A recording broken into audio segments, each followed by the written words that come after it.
วันนี้นะครับไปได้เตียงพับมาใหม่มาอันนี้ไม่แกะกล่องก่อนนะพี่มารีวิวให้ดูก่อนนะพี่พร้อมแกะกล่องให้พี่ๆพ่อแม่ได้ดูเลยนะครับนี่เพิ่งแกะได้เลยนะเนี่ยตัวเนี้ยนี่แบบนี้เลยนะครับเป็นเตียงขนาดใหญ่มากนะพี่ๆนะเป็นเตียงขนาดใหญ่มากๆสามารถนอนได้นะพี่ในตะกร้ามีให้เลือกคือโอ้ถ้าเป็นขนาดใหญ่แบบนี้เห็นไหมเขาแถมฟูกมาให้ด้วยบอกเลยคือฟินมากมีหมอนมาให้นะครับเดี๋ยวกางให้ดูว่าเป็นยังไง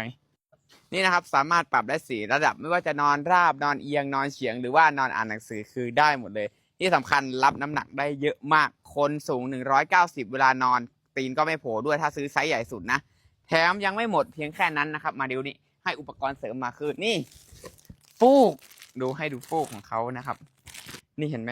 ฟูกแบบนี้คือนุ่มสบายมากนี่เห็นไหมเวลาใส่ฟูกก็เอายัดไว้ตรงหมอนแบบนี้